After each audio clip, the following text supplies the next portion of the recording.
As they had expected, Sapphire, Dakota and Balathon did indeed receive a summons to report to the General of the Royal Guard, going with Victoria to do their best to explain the situation. They reported to the General's office for reports and questioning.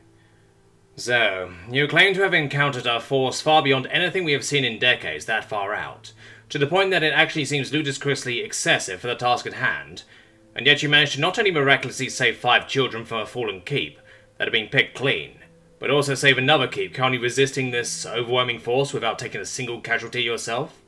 The General's expression was incredulous as she looked over the 4 individuals before her. No, ma'am.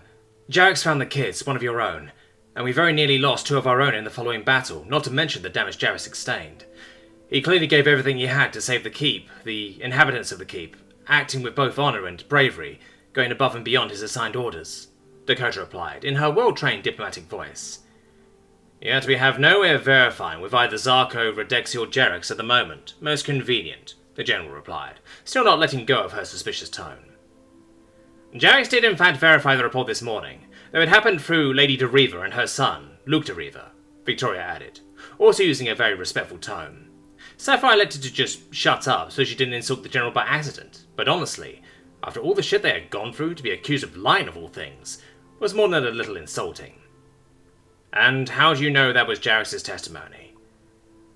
Because these people have been through very thorough scrutiny as of late, and we have failed to find a single fault with either their actions or intentions. I guess you can thank the falsified accusations against them for that. Secondly, the report fits very well with what I would expect from Jarex. I have been overseeing his training on and off for nearly a decade, General, Victoria replied, not budging on her position. Another recruit more passionate about honour and glory than following orders, the General replied with a sigh. And what of this new threat then, if they are indeed real? Jarex was seemingly capable of taking down no less than 3 of them by himself. So then, what gives? Limited combat potential, poorly led? The battle was fought at night, surely that should have given them a nearly insurmountable advantage. Element of surprise, Victoria stated, as if that was blindly obvious. It said so in the report. One of them didn't even get into the air. The second was overpowered in a frontal assault. The third was only dealt with on account of support from his crew, after having inflicted very serious damage to him. The General replied with an annoyed grunt, looking back at the report. What kind of threat would you classify them as, Colonel? It is a well-known fact that bats can see at night. If this is true for these monsters, then I can only assume it makes them capable of not only flight, but full-on manoeuvring during the night, even at low altitude, or through treacherous routes. It would explain their ability to dodge our patrols. A scribe, who was noting down everything being said, let out calmly while scribbling away. It would, the General agreed with a sigh, and their mediocre combat performance would explain why we haven't seen them deployed actively yet. That, and the enemy likely want to keep them a secret. But they match the descriptions of the damage caused to some of the other frontier keeps. Fine, they exist. We will have to find a way to combat them then, but you can't honestly expect me to believe those numbers aren't exaggerated. 75 Darklings and 3 Dark Knights, come on, Colonel. I have read enough battlefield reports to know those numbers rarely mean anything. What would you put the actual numbers at? The numbers are accurate, General, Dakota interjected. They are not air kills or other such numbers, it's the number of bodies recovered from the field. You are saying you have 3 full sets of, let's assume, Lich Plate in Deriva Keep's possession? That is correct, Dakota replied confidently. They knew so for a fact, so there was no reason to lie here. Oh, gods damn it. Why can't you just be lying? The General let out in frustration. We don't know where they are coming from. They can apparently navigate as they please at night without us spotting them. And then there is this dagger. I have sent for the one recovered from your keep. We have tried to crack how it works, and nothing has come of it yet. That doesn't sound good, Balathon let out, sounding rather worried. Sapphire agreed on that point. No, it isn't. We are holding an emergency war council in a few hours' time. You are going to be present too. Hopefully that particular mystery won't be evading us for too much longer. With that determined, we have to come up with a plan to fight this situation. If we cannot defend the frontier keeps, we will be forced to start withdrawing from them. We simply don't have the manpower to defend them all, like has been done with yours. Fingers crossed we can think of something then, Sapphire tried with a strained expression. The frontier is already basically undefended. People won't be leaving because you tell them it's not safe. It's always been dangerous out there, but it's their homes, Dakota interjected. No, but right now I'm responsible for everyone lost, the General replied in a much more somber tone. Oh, please don't seek pity from us, Sapphire thought to herself. She guessed the General just wanted to avoid the fallout from her failures in the future. The War Council was indeed held in the royal palace itself. Sapphire had wondered what that might look like inside. She was not disappointed. The hallways were large enough for dragons to traverse, and they did. There was cobalt blue carpeting with silver and gold framed paintings on the walls, not to mention the amount of gilding used. It seemed like almost everything they could be was gilded, and countless valuable items were out for display. The war room, though, was a different story. There was a massive table in the centre, surrounded by raised platforms of multiple tiers on three sides, and one large opening big enough for a dragon to occupy it on the fourth wall. They had arrived early, taken up seats at the highest tier looking down. The general peeled off to sit at the closest tier. The king didn't show, though one of the princesses did, indeed grace them with her presence, arriving, backed by a now-looking veteran of a red dragon, and her personal entourage of what looked like advisors, and a complement of royal lifeguards. Sapphire almost thought it was Baron for a second, though on closer inspection that clearly wasn't the case. Firstly, it was a she. Secondly, Baron still had both of his eyes. Thirdly, she was even larger than Baron. Sapphire put her down as maybe being as much as 45 tons, maybe more, making her a true behemoth. As the massive dragon laid down on the platform, only the front parts of the body was even inside the room. The princess was introduced as Major Aquilani Leviticus of the Royal Guard and the Royal Family, third in line to the throne. Sapphire knew it was common for members of the royal family to serve in the guard, earning ranks as per tradition, though if it came down to it, there would be little doubt as to who was in charge in a discussion between Victoria and the princess. Unlike her father earlier, she was kitted out for war to the point where Sapphire honestly wondered whether she planned to storm out of the room to charge at the enemy herself. She was an odd combination of unrestrained fury at what had happened and profound gratitude towards Sapphire and the others, Victoria included. The other representatives of both the Royal Guard and the Merchant Guild, specifically the head of their escort services, weren't so lucky though. Even the General of the Royal Guard wasn't above her wrath, as she dished out insults and accusations of both incompetence and cowardice that their situation had not been discovered earlier. Following the reprimanding of everyone the princess had deemed in need of one, the actual meeting had commenced. The report was discussed. Many questioned the truthfulness of it, though they were eventually either persuaded or overruled on the subject. The dagger had been brought in at one point. Sapphire leaned over to Dakota to whisper, "What are they planning on doing with that thing here?" "Damn if I know," Dakota replied with a shrug of her shoulders. Then Lady Ashani stood up, walking down to the floor. Sapphire had not noticed her before. "The dagger before you has been examined thoroughly. Aside from its potent magical potential and the dark nature of said magic, we have been unable to unravel its secrets nor break its enchantment. Hence we will proceed to a more direct approach. The first willing test subject, please." The doors opened again as a very miserable-looking dragonette was marched through the doors in chains. "Oh no, they aren't," Sapphire thought to herself, at the sight of the familiar-looking prisoner. "For the records, would you please state your name and that you consent to this experiment?" the lady continued, gesturing to Frarex. "I, Frarex Lifemore, consent to this experiment, in exchange for having my criminal record expunged." "Oh, you fucking idiot," Sapphire let out quietly, actually feeling sorry for the mercenary. Her sentence had been indentured servitude for a number of years, likely in the mines. Sapphire didn't know the final number, but it wouldn't be life. Surely it wasn't worth dying over. "Don't say anything. We are not here to make demands, it's her choice," Dakota went, putting a hand on Sapphire's shoulder to calm her down. Her voice wasn't entirely calm either, though. "I'd rather have seen the bitch take this one. She will do, though," Balathon added, not sounding overly concerned. Frarex had been placed on the stretcher, and tied down tightly with leather straps and chains. Sapphire held her breath as a figure in a religious robe came into the room, accompanied by 4 chanting individuals carrying censers. "Is that what I think it is?" Sapphire questioned, eyes locked on the central figure with her stark white horns and solid blue eyes. "Yup," came the response from Dakota, her eyes also fixed on the High Priestess. The censer carriers stopped their chanting, stepping back and muttering prayers. Sapphire couldn't help but join them, saying the prayer for the mercenary. She might have taken a really shitty job, but no one deserved what Sapphire guessed was about to happen. The High Priestess took the dagger from its tray, removing the sheath. It looked just like any other fine dagger Sapphire had ever experienced.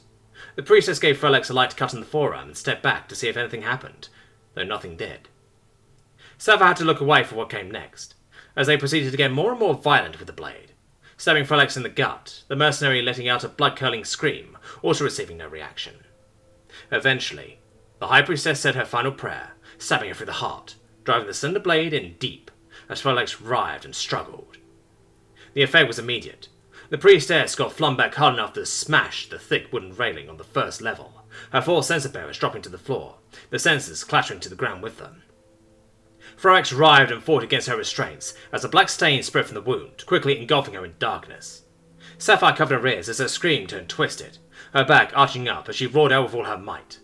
Then silence, as the dragon slapped down a paw on top of her, crushing the stretcher and small table under Thorax with a sickening crunch, leaving only a sizable blue gory stain on the floor, stretching away from her broken body. "There, you know what it does. Can we deal with them now?" the dragon questioned impatiently, as she held up her paw, waiting for her crew to clean it off. Sapphire just sat there staring in shock. The room erupted into activity, some people tending to the priestesses and the censer bearers, the lifeguards moving aside from having leapt in front of the princess, sheathing their weapons. Lady Ashani stood there for a second before taking out a small booklet and beginning to write, walking over to inspect the ruined corpse. "Well, that explains that," Victoria had let out, sounding rather apprehensive. "And if there are 2 chances are good, there are more." "And Jarrus is one of these, right?" Balathon questioned, clearly in shock too. "I'm going to let them know immediately," the coach declared, leaning back. It had taken a few days, though Tom was finally allowed to sober up. Jackie hadn't left him for most of the time, though it helped that she really needed the time to recover too. The statement that she had needed to be carried back wasn't a joke either.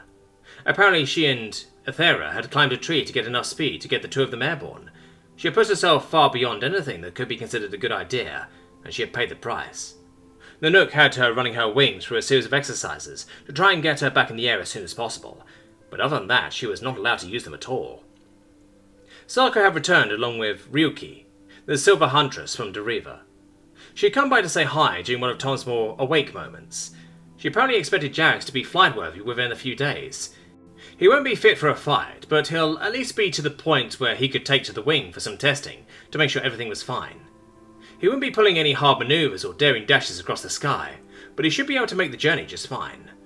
Damn dragons and their healing hacks, Tom mused to himself, honestly feeling relieved he might be heading for home soon. Kieran had to be worried sick. Nor did Tom feel particularly inclined towards staying in an infirmary bed any longer than necessary. He certainly wasn't adding anything to the defence of Deriva in his current state. To say he was ready to return home wouldn't be an overstatement either. Lady Deriva had agreed that Bismarck Keep's inhabitants had done more than anyone could ask of them already, including leaving their Keep Heresy lone defenders during such an evidently dangerous time. When the hangover finally hit, he found himself blessing the fact his eye bandages hadn't been taken off yet, in addition to reciting the few prayers Quinn had forced him to learn. The hangover had him puking till there was nothing left, and shaking and shivering badly enough that Jackie had called for one of the healers more than once. Tom had been through plenty of hell during the last few days, and now he had both Jackie and the promise that it would soon be over to help him through it. Yet it somehow seemed even worse as he clutched up tight against Jackie, begging her not to leave him. "I'm not going anywhere, not this time. You said it goes away, you just sleep it out, dude," came the soft, came reply as Jackie curled up around him, stroking his sweaty face. "You need water, dude. It's like you're leaking all over," she went with a snigger, as she grabbed a pitcher from the nightstand to help him drink. "See, Huxley? That's what you were supposed to be doing," one of the other wounded let out, teasing. "Oh, shut it. They broke my damn back and you know that." "Oh, you and your excuses. We both know it was hardly a fracture." "Shh!" Jackie cut them off, as Tom winced at the noise, before she went back to nuzzling him. "Thanks, Jackie."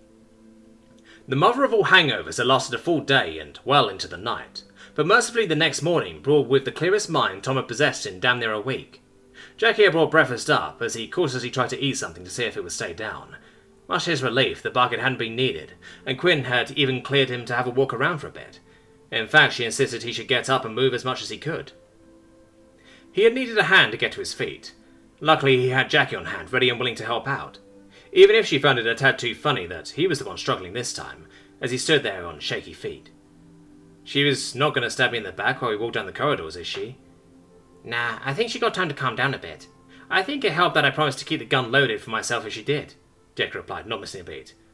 "Please, promise she won't ever do that." "Well, then she has to promise she won't hurt you. It's very simple, really," Jackie joked, as they made it down the stairs to the hall.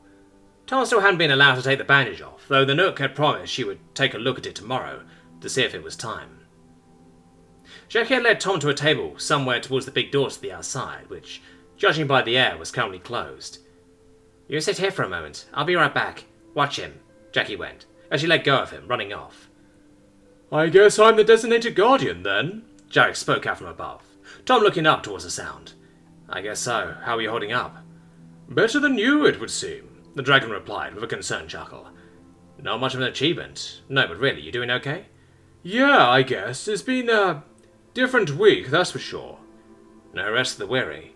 I mean, it can't get any worse now, so... Oh, don't you say that, Jarix. You're inside Murphy's wrath, Tom let out with a chuckle.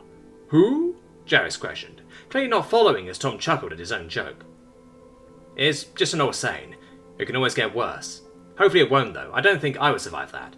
Speaking of which, Jarix let out, tone growling a hint more concerned. Time to earn my keep, I think. What are you... Thomas Hanson, I need to talk with you, Shiva let out from a ways off, accompanied by approaching footsteps. You can start with saying sorry for breaking that door, Tom replied confidently. He knew she couldn't touch him here, even if she wanted to.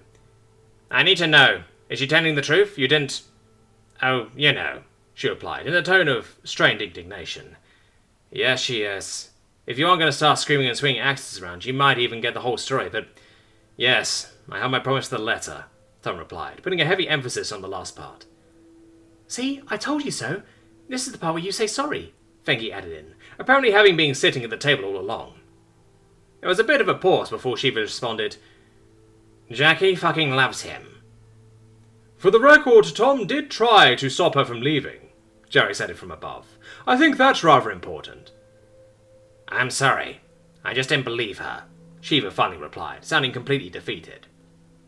For both breaking down the door and smashing me in the head with a chair? Tom tried, rather pointedly. Hell no, you deserve that one. You would not believe the amount of trouble you caused, but if she's truly happy with you, then I guess that's how it's going to be, she replied, falling back into the sad tone. Oh, come on. I can't see, but you sound like you lost her. It can't be that bad. Come on, Shiva. He's perfect for her. Would you rather have her rung off with an escort or mercenary? Fengi added. Tom putting a slight smile. Backup was always appreciated. Aye. As long as you don't kill her. That I couldn't forgive.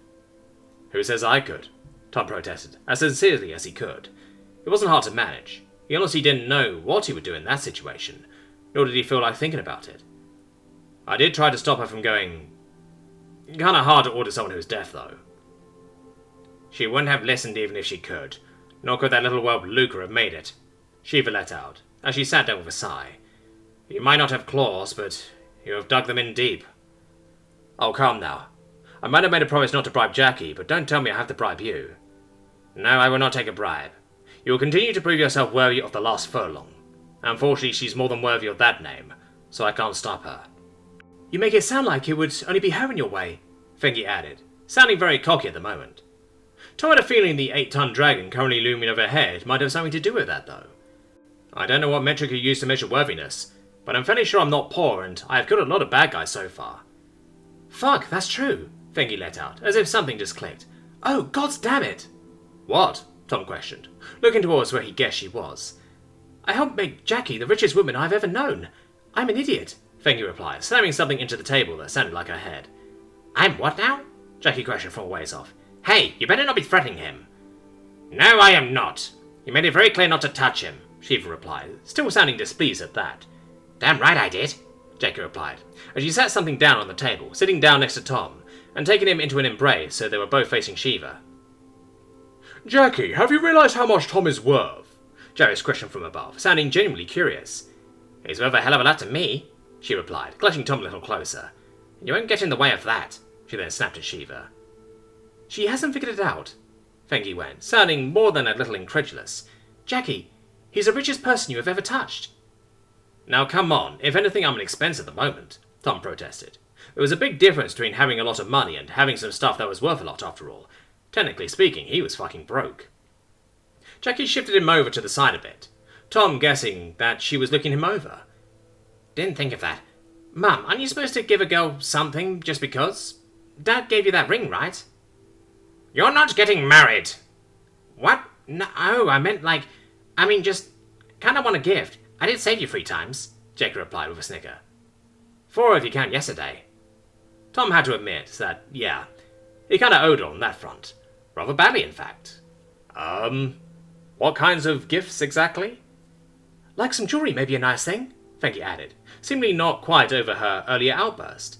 Well, I did bring a bit of jewellery from home if you want a ring or something, Tom tried, thinking it over. Nah, I'd rather have a thing. Can I keep the revolver? Jackie replied, with tangible excitement in her voice. I guess that works, Tom admitted. An annoyed grumble emanated from Shiva. Yes, that's so much better than a stupid ring. Tom heard the sound of the revolver getting unholstered. Did you sleep with that on? Tom questioned. He hadn't heard her strap it on this morning, so she must have. Yeah, duh. I told my mother I'd shoot myself if she killed you. Wouldn't be much of a threat without the gun, Jackie replied, with tangible spite in her voice. Lethal jewellery, Jarek added with a deep chuckle. Shouldn't you give him something too, though? Right, I should. What do you want? I haven't got anything you haven't got. You saved my ass 3 times on this trip, possibly 4, and you want to give me a present? Tom questioned, trying to make it sound as absurd as possible. I mean, I think I have to. Don't die on me and don't shoot yourself. How's that? That applies to you too, and you better damn know that. But no, seriously, there must be something. Well, you're a huntress. What about a nice trophy? Oh, I have plenty of those. That settles it then. A 3-strong formation is to be dispatched to track and, if possible, destroy any enemy held positions in the area, starting with an exceedingly thorough sweep of the forests on the island in light of what happened to the local unicorn and her current condition, the General clarified, pausing for any objections. Very good. Young Tigran is to be deployed to enact security for the rebuilding efforts of Highstal, as well as running transport operations for the Corps of Engineers from the Guild assigned to the project. The Free Trader Archon shall also be employed in this role once his current itinerary is complete. The keep is expected ready for inhabitants by next spring. If he agrees, Dakota added in, we do not speak for him, we are simply his current employers. Understood. Furthermore, Jax is to remain deployed to Bismarck Keep until such a time as this situation is resolved. Tigran is to be drawn from the city's defences, though in light of our latest cut to said defence force, the remaining 3 are to be drawn from the forces relocated to long-range patrol duties. Am I correct in understanding Colonel Victoria Hershaw has volunteered to lead this formation with Baron? Yes, General, though again Barris is yet to be asked, of course. Oh, he's not going to pass up this chance. The large female red dragon chuckled deeply, enough that the room reverberated with her. I bet he's willing to do anything to get out of flying boring patrols with no hope of action. His opinion won't matter either way. You 2 are the most experienced being transferred to patrol as it is. Not to mention the rather useful crew composition you have, following your time training our latest additions. Colonel, you are at liberty to choose your remaining complement from the other forces getting transferred, the General finished, leaving no further room for debate. Yes, ma'am, Victoria replied, with a quick salute. Now to see you taking action for once, General, the Princess went, seemingly poking a bit of fun at the General. And nice of you to promise not to force my hand by running off with our best units. Your contribution to our defences is most appreciated. Council dismissed, the General replied, sounding slightly sarcastic, leaving the Princess chuckling as she turned to leave. The rest of the room rose to their feet and began making their way to the exits, Victoria escorting Sapphire and the others down the wide corridors. Are they really going to be rebuilding Highstal this year already? Sapphire questioned, looking to Dakota as they walked. Apparently so. I'm guessing they want another stronghold on the island just in case. I think the Highstals have family back here too. They might be interested in taking over the family home. I wouldn't want to go live where my family was just slaughtered, Balathon replied, voice heavy with apprehension. Then they will find someone worthy and willing and send them out instead, Dakota dismissed him. The important part is things are about to get even more busy back home. We might be able to make some money selling building materials to them. Are you seriously thinking about making more money right now? Sapphire questioned, trying to emphasize the absurdity of that. We have way too much to do already. Right, that we do, indeed. I've been thinking about that, actually. With our current influx of funds and the amount of projects on the horizon, it might be time to go looking for some more faces for the keep. You want to hire more people? We have the room, and now we have the work too. Why not? Well, what about Tink and Junior? Think they would be willing? Balathon questioned. If you tell them more about Tom, then I think so, yeah. Don't they have work to do, though? Sapphire responded, pondering it.